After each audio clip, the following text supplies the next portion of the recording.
Parce que certains d'entre vous me connaissent, je suis conteur. Et en cherchant des contes originaux, je suis tombé sur un recueil de contes qui avait été collecté dans les années 47 en Afrique noire. C'était les contes d'un griot d'une famille. Et dans ce conte, eh bien, j'ai trouvé un poème. Un poème qui m'a vraiment touché au cœur, qui est transposable à chacun d'entre nous. Et j'avais envie de le partager avec vous. Merci. Merci Daniel. Hélas, Alzheimer est pas loin. J'ai beau faire beaucoup d'efforts. Alors c'est un poème qui en fait, c'est l'histoire d'un... On appelait ça des tirailleurs sénégalais, hein, mais en fait c'était des soldats noirs. Et ce gars-là, il était parti de son village juste après le moment où le village avait réussi à chasser ceux qui voulaient islamiser le village.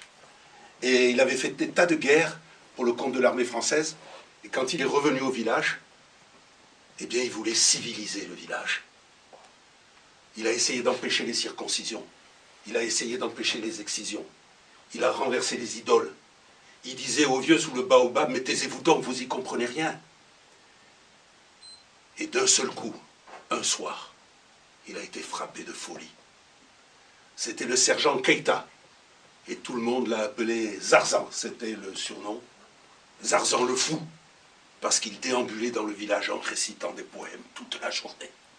Écoute, écoute plus souvent les choses que les êtres. La voix du feu s'entend. Entends la voix de l'eau. Écoute dans le vent le buisson en sanglots. C'est le souffle des ancêtres. Ceux qui sont morts ne sont jamais partis.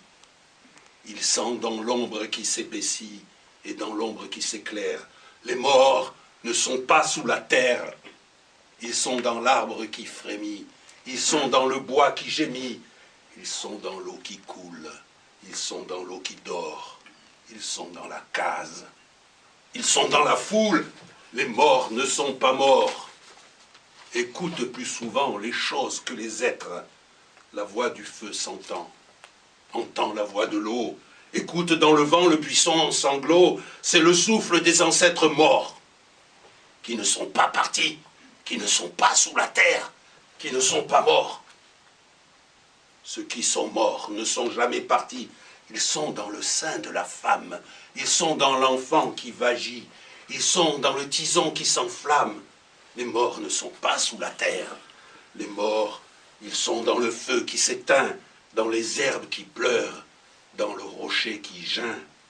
Ils sont dans la forêt. Ils sont dans la demeure. Les morts ne sont pas morts.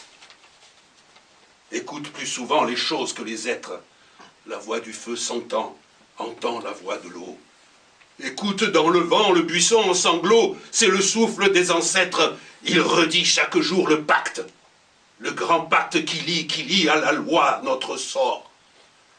Aux actes des souffles plus forts, le sort de nos morts qui ne sont pas morts, la lourde voix, la lourde loi qui nous lie aux actes, des souffles qui se meurent dans le lit et sur les rives du fleuve, des souffles qui se meuvent dans le rocher qui geint et dans l'herbe qui pleure, des souffles qui demeurent dans l'ombre qui s'éclaire et s'épaissit, dans l'arbre qui frémit, dans le bois qui gémit, dans l'eau qui dort et qui coule.